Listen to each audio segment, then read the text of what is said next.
So why don't we take a look at this thought, I'll never fit in, and spend some time looking at the evidence that supports it and the evidence that wouldn't support it now and over your lifetime. And when I'm thinking about evidence, I'm thinking about actual things that you could bring up in court as actual evidence, not just I feel that that's the way it is, but actual events or circumstances or people that have been a part of your life that would be evidence one way or the other.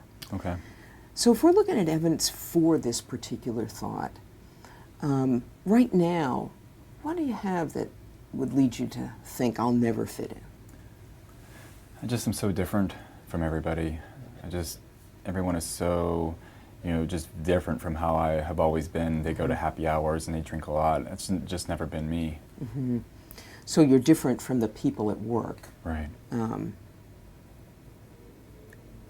And some of that's is because they do some drinking, and that's not what you've been accustomed to. They drink a lot, and they dress a lot different than I do. Everyone's more into how they look and things like that, but that's never been how I am. So appearance is really important, and people get pretty dressed up where you work. Yeah, people are always dressing up for work. Okay. And what else in terms of evidence for I'm not going to fit in? I guess the fact that it's been 3 months. 3 months.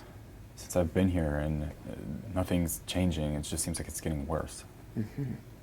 So in the 3 months you've been in Philadelphia, you haven't made much headway in making relationships. Right. Mm-hmm. And you've certainly felt worse, but it's also true that you've gotten depressed. Right. And if we were looking at evidence against, is there any relationship that you've been able to make? I mean, there is somebody at work that works in the office next to me that we've worked together on a couple projects. Okay. And what's that person's name?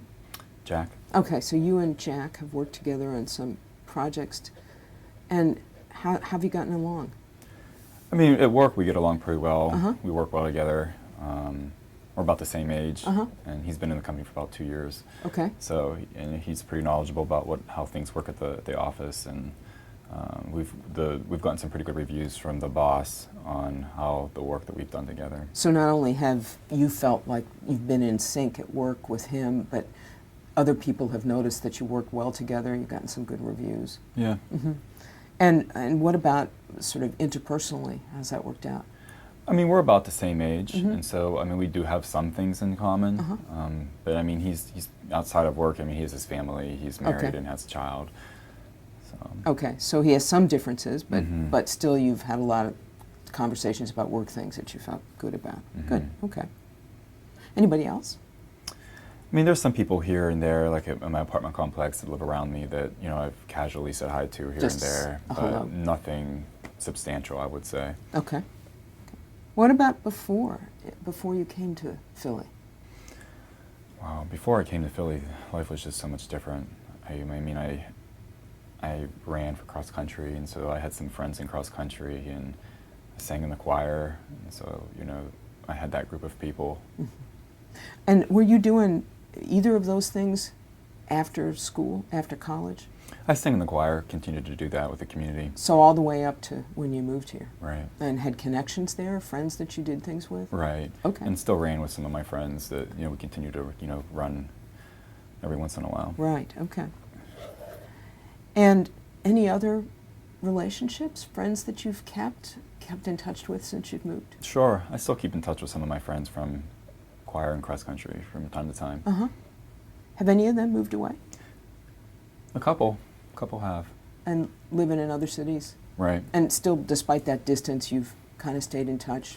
Sporadically. Yeah. I mean, not like it was back when we were all in the same Sure. city, but I mean, from time to time we catch up. How are they doing? They all seem to be doing pretty well. I mean, judged on the things that they post online and the text message, they seem to be pretty happy. They have nice apartments, and they all seem like their lives are all put together pretty well. When did they move? Roughly about the same time I did. About the same time? Yeah. But they're looking like they've established things a little more than you felt like you have. They post pictures of, with their new friends. They're making friends, they're networking. Okay. They're going out with like their new coworkers and things like that. And you've been doing some comparing, it sounds like. Yeah. Okay, all right. So if we were to look at all of this together, we have heard this statement, I'll never fit in. And we've got evidence on this side saying, I feel different from other people at work. They do different things than I like to do. They dress a little differently. I've been 3 months here and I've not made much headway of making relationships. And the evidence on this side, I've gotten along well with the guy next door to me at work, and we've done projects together. We've gotten good reviews. I say hi to a couple people at the apartment. But in my life, I've had a lot of connections back in my hometown. I ran with friends after college. I stayed in the community choir. I sang through college and high school. And I still stay in touch with friends that I've had really pretty much through your lifetime back in your hometown. How does that size up in terms of changing this belief? How much do you believe I'll never fit in when you look at all of this evidence? Well, looking at it like this, I mean, I guess it seems like it's not as intense as it was before. Uh-huh. So on a scale of 0 to 100? I'd say probably about like a 70. Like a 70. So it's come down a little bit, but it sounds like there's still some sticking points here. Sure. And it seems to me like there are two parts to those sticking points.